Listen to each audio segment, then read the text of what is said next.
In times of doubt, but in times of great upheaval, you have to realize that Maker knows best.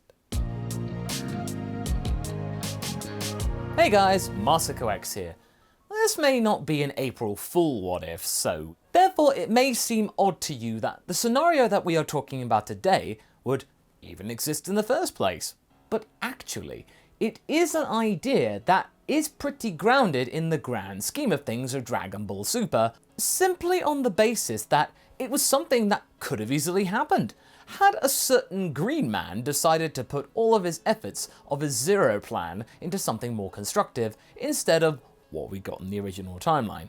And no, just so you know, we are not talking about Piccolo here. Basically, what we are dealing with here is if one of you guys got the chance to play a real-time strategy game like Sid Meier's Civilization series and applied it to Dragon Ball with a character who did have the power to do anything. Add things, remove things, go forward and back in time, all in the pursuit of a greater goal and to prove to himself that mortals of any kind could improve. So, we ask you out there, what if Zamasu did truly nothing wrong and chose to put his energies into something more wholesome? Well, I say wholesome, it still seems pretty gnarly from our point of view. It does require the balancing of certain things to come into effect, but nevertheless, this Zamasu chose to overlook the initial impressions that the barbarians had given him in that one particular scene of Super, where Gohasu stupidly thought that showing literal animals would make Zamasu calm down. Maybe you should have picked another planet there, dude. But instead of simply stealing his resolve even more, our apprentice took a shine to these creatures, and it worked out in his favour, initially. But things can easily change. In the last part, Zamasu found himself subject to his subjects, as he was deemed to be someone stirring the pot, as it were, in regards to the current spat between two different parties regarding his own teachings, and this all led to the Kai in training being sent to the brig and meeting one of the most staunch deniers of his own existence, Dekraf. Dekraf tells Zamasu that the things that the Maker had set in motion all those years ago had fallen apart, and his most trusted minion Rao's efforts were in vain. Peace had not occurred, and what was about to happen came squarely on the Maker's shoulders. So, what do you do in a situation where your own people are about to cancel each other out? Well, you get yourself a new prophet, that's what. And what's more, Dekraf was one of the few remaining magic users on this planet. In fact, Zamasu had no idea that this even was a thing. Although, of course, when you compare Dekraf to the Maker, these key attacks are paltry, but it was still new to the Kai. It's going to be an uphill struggle, though, trying to convince this cynic to follow his orders after spending most of its days doing the opposite. There was a moment of absolute silence. Zamasu had just offered this non-believer to, ironically, become his next vessel. But said potential vessel had not exactly jumped for joy at this. But let's make one thing straight here. Zamasu had chosen to reveal himself to Dekraf. The mood is tense as the hooded barbarian clenched its scrawny hands and looked like it was about to respond with all of its might. The creature was eyeing his potential Maker in the face, but the longer it did, the less afraid it became. And that chestnut was a bit too unsettling for Zamasu's liking.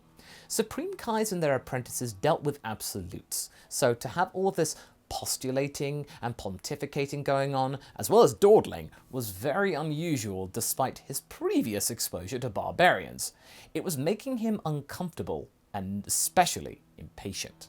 But before he could do anything about it, or voice his displeasure at the tedium, something unexpected happened. After a moment's more worth of silence, the scrawny and pale barbarians smiled for what felt like the first time since they had first clapped eyes on each other, and that took our Kai off guard. Dekraf took it one step further and began to chuckle to himself whilst looking immensely satisfied, like he told himself a joke. Zamasu snapped back. What is so funny? Am I missing something, Dekraf? You better not be making light at my offer. Most of your simple kind would leap at this chance. He's trying to throw in a little bit of a threat in this coded message. Dekraf tilts his head, seemingly amused, but Zamasu was not getting his answers in a timely manner, and he was getting angrier and angrier. Answer me! I do not tolerate jest well, mortal. I did not make you like this. And there it is. I guess from your reaction that we didn't turn out the way you had hoped. Am I right, Maker?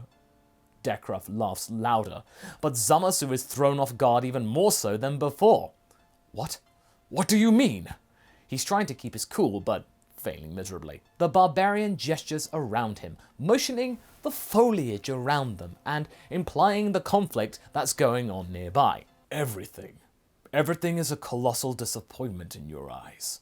We are failures, and that's gotten you mighty nettled, hasn't it? Dekrav closes his eyes and crosses his arms as if to justify his statement even further. Zamasu stares back in absolute disbelief. How dare he? How dare this simpleton mock his maker right in front of him, no less? This pathetic mortal should be taught some manners instead of being allowed to get away with saying such drivel. How could such a lowlife disregard his presence? His kind should be all too eager to crawl beneath Zamasu's own feet. Maybe this scoundrel was right, though. Perhaps this whole exercise was pointless. He could just end it right now and go back to his original plan to fix mortals like this never occurred. Just wipe it away. Zamasu charges the key blast up slowly in his hand as if to do just that. I'll have you know that I will have no problem with ending your miserable life, Dekrav. If you don't start showing me some respect, I can easily destroy you. Thinking that Dekrav would quiver with fear at this response, Zamasu begins to laugh louder than this naysayer, but the reaction back is not what he expected. I am well aware that you can, my lord. But you won't do that, because as we already established, you need me. I mean, you may try to find someone else who would listen to you bleat on and on and on for hours, but I believe that none of them will serve as well as I will, and you know that. And why is that? Dekrav smiles back big time, showing his teeth. Because we are both aware that most of my brethren are, from the lack of a better term, idiots. This takes Zamasu by surprise. Self-awareness? Belittling themselves? Willing to call his own kind morons? Now this catches the Kai's interest. And what makes you so different? I was a scholar. A pretty rare profession in this neck of the woods, as I'm sure you would be able to tell. Especially to be someone of education who is not connected to any of the two temples, one of which you stumbled into earlier. I have spent most of my life seeking how the world really works, and quite frankly, it is not how either of those nuthouses see it. Zamasu stood still for a moment. This was absolutely infuriating, but also fascinating. On one hand, he wanted to just end this arrogant creature here and now and be done with this whole farce. But on the other hand, this specimen could be one of the most intriguing products of this entire experiment. Dekrav had seemingly broken the mold of what had gone before him, independent thought, and grown not only semi-intelligence, but also the ability to think on his own without the need of a consensus. It would be a waste to end him right now. There was something there that needed to be maintained, fostered, nurtured, developed. A third way, perhaps. So, my lord, the barbarian bows his head a little bit. What's the plan?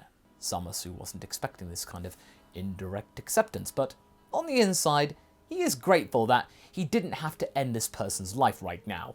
This could be the start of something absolutely crucial to his experiment, and to prove to Goasu he was ready to become the next Supreme Kai a lot sooner than what was first thought. That is the goal, after all. I am glad that you have seen sense and chosen the only route that doesn't lead to your doom. Well, if you indeed wish to be useful, then tell me where we can find the king of these lands. Dekrav sits back down and motions Zamasu to do the same. He tells him everything he knows to catch him up for all of the centuries of being in absentia. In this conversation, Zamasu learnt a lot about this land and how it had changed since the simpler times of Rawad. It turns out that the main Rawadian lands where his words resonated the most was a place called Siberia, and currently is at odds with a realm named GNT, the country state of the Carpenians. So far, so simple. The current king of the Rawadian barbarians was a creature called Craig the Great. Zamasu was amused. Look at that. They started to give themselves titles, and such an ostentatious title at that. He will be the judge of who is great soon enough, he can be sure of that. But then, the Kai puts two and two together. He realizes that the creature that was leading the troops just now had to be Craig the Great. Dekrath also explained to him that Craig is just a pawn of Carnil, the real person in charge of the Rawadian sect, and at his core, he seems like a very weak ruler.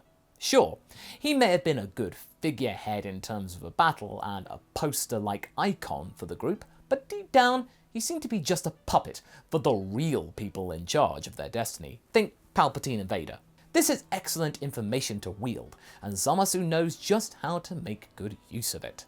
Using instantaneous movement, different from Goku's instant transmission, he transports himself and Dekrath directly into the king's throne room, which is currently unoccupied by the ruler, understandably, since he's currently in the middle of a little argy-bargy just now. Naturally, the guards stationed in the throne room are surprised to see them just appear here, but Zamasu quickly dispatches them without even opening his eyes to acknowledge them even being in the room. And this startles Dekrath quite a bit. This maker is ruthless in achieving his ends. It was a good thing that he hadn't done the same to Dekrath here before. But then Zamasu hides behind the throne, ordering Dekrath to take a seat on the throne and do what he says.